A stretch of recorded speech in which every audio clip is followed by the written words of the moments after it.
अस्सलाम वालेकुम, क्या हाल है जनाब? ठीक हैं। सुबह के 10 बज गए हैं, वही अपनी रूटीन काम पे। तो मैंने कहा चलें आपसे थोड़ी गपशप हो जाए। जब हम लोग बाज़ार में जाते हैं, जैसे जेलम में मेन बाज़ार है, नया बाज़ार है, रेलवे रोड पे जब भी आप जाते हैं स्टोरों पे या बाज़ार से गुज़र रहे होते हैं, तो आप देखते हैं कि आपको मुख्तलिफ़ मांगने वाले मिलते हैं।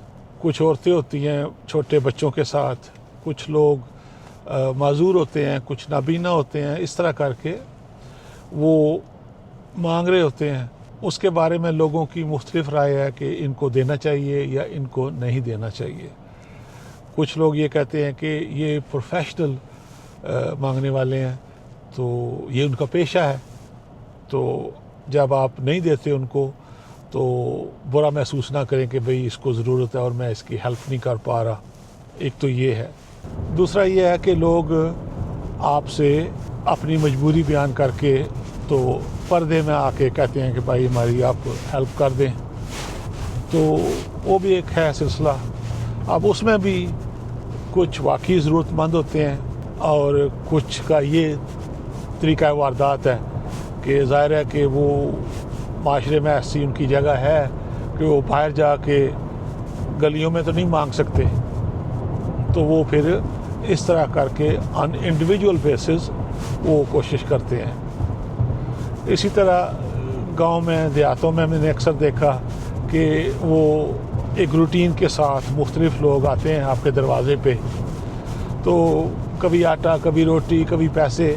तो ये एक यानी कि ओवरऑल मांगने का एक है। अब अल्लाह ताला माफ़ करे, मांगना जो है वो इतना आसान काम नहीं है, बल्कि बहुत मुश्किल काम है। तो कुछ लोग करते हैं, आप उसको जिस नज़र से भी देखें उसके लिए हर एक की अपनी राय है।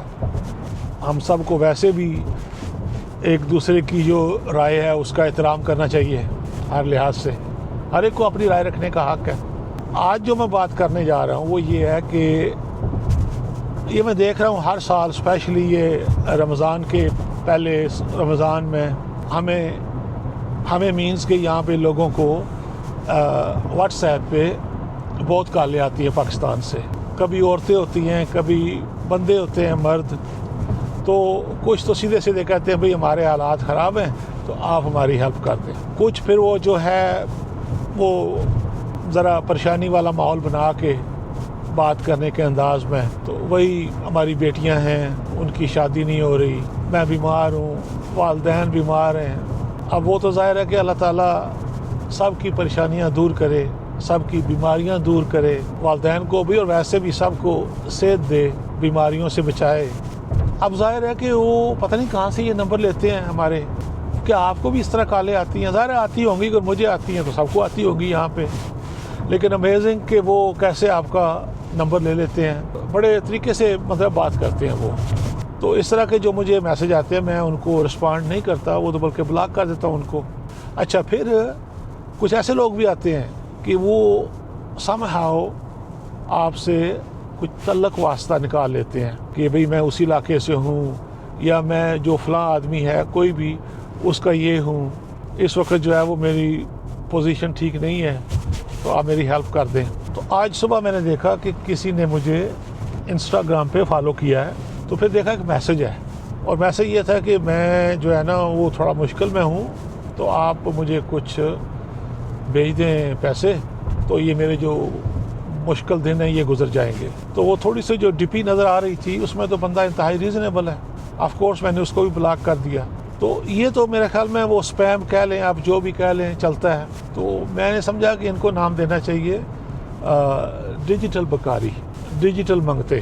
तो ये मैं मजाक में नहीं कह रहा या उस तरह किसी का मजाक नहीं उड़ा रहा, वैसे मैं कह रहा हूँ कि एक जो हमारे बाज़ारों में या गलियों में आते हैं मांगने वाले, और अब ये एक नया तरीका है कि भाई इस तरह ऑनलाइन मांगो। ज़ाहिर है हालात व वाक़यात तो सब ऐसे ही हैं, अल्लाह ताला सब की मुश्किलात दूर करे। मेरे कहने का मकसद ये है कि ज़ाहिर है पाकिस्तान में और दुनिया में और जगहों पे भी हकीकी ज़रूरतमंद हैं लोग, और हम लोग जो बाहर हैं और اس قابل ہیں کہ چلیں کسی کی ہیلپ کر سکیں ضرور کرنی چاہیے، لیکن صرف میک شور کریں کہ آپ کے جو پیسے ہیں وہ صحیح جگہ پہ جا رہے ہیں اور وہ صحیح جگہ پہ لگ رہے ہیں۔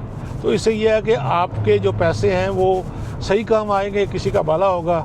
تو کیونکہ یہ نہیں ہے نا کہ آپ نے صرف پیسے کسی طریقے سے دے دیے، اپنی جیب سے نکال دیے تو آپ یہ سمجھیں کہ آپ کا فرض ادا ہو گیا۔ نہیں، ہمیں ڈیو ڈیلیجنس ضرور کرنی چاہیے۔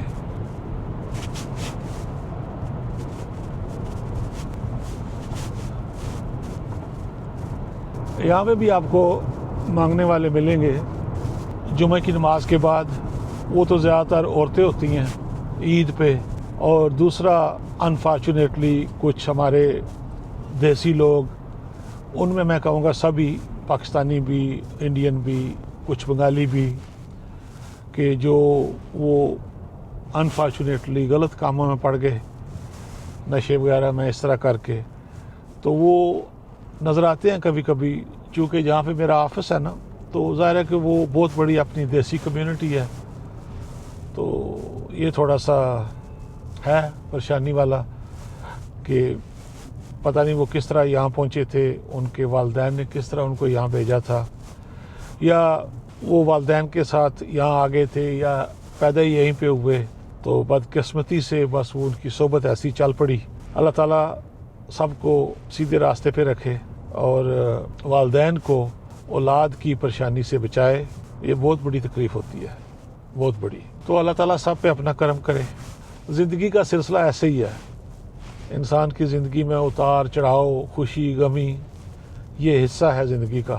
میرے خیال میں اگر ہم لوگ صرف یہی سوچنا شروع کر دیں نا کہ بھئی میری وجہ سے کسی کو تکلیف نہ پہنچے، تو بہت سارے مسائل حل ہو سکتے ہیں، بہت سارے مسائل حل ہو سکتے ہیں۔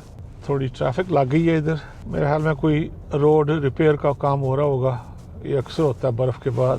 جلدی ہی موسم بہار شروع ہو جائے گا، سپرنگ، اور پھر یہ جو درخت آپ دیکھ رہے ہیں ابھی تو کوئی پتہ نہیں ہے ان کے اوپر، یہ بھی سب گرین ہو جائے گا۔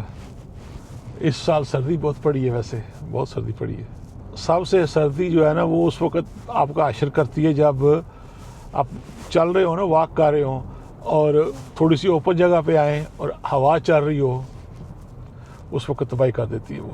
ویسے تو ظاہر ہے انڈور تو ہیٹ چل رہی ہوتی ہے تو اس کا ایشو نہیں ہے، بلکہ کبھی تو اندر جو ہے نا آفس میں یا اس طرح کر کے گھروں میں وہ گرمی لگنی شروع ہو جاتی ہے۔ اسپیشلی جو اپارٹمنٹ بلڈنگ ہے نا، انہوں نے ایک سسٹم رکھا ہوا ہے کہ بھئی فلاں تاریخ سے لے کے فلاں تاریخ تک ہیٹ چلا دو۔ تو مجھے یاد ہے کہ سالوں پہلے جب ہم لوگ رہتے تھے ایک اپارٹمنٹ میں، تو سردیوں میں وہ ونڈو کھولنی پڑتی تھی، اتنی ہیٹ ہوتی تھی۔ اب ظاہر ہے کہ وہ ہیٹ کو بند کرنے کا کنٹرول آپ کے پاس تو ہوتا نہیں تھا۔ پاکستان میں تو آلریڈی ٹیمپریچر ٹھیک ٹھاک جا رہا ہے۔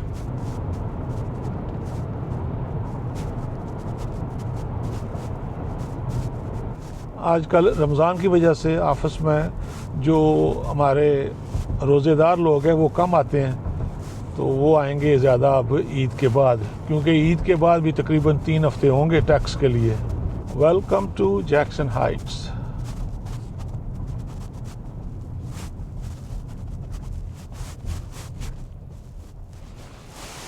جیکسن ہائٹس کا یہ ہے کہ ایک تو بہت ڈائیورس ہے، ہر ملک کی کمیونٹی مل جائے گی آپ کو، specially south Asia, south east Asia اور لیٹن امریکہ۔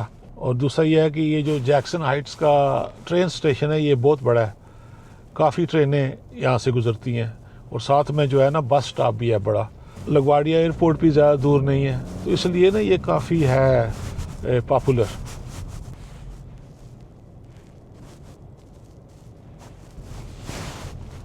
یہ ڈبل پارکنگ کی وجہ سے تھوڑا سا مسئلہ ہو جاتا ہے کبھی کبھی، ڈیلیوری وغیرہ کر رہے ہوتے ہیں نا اس وقت۔ ٹھیک ہے جناب، آپ کا بہت بہت شکریہ ساتھ دینے کا۔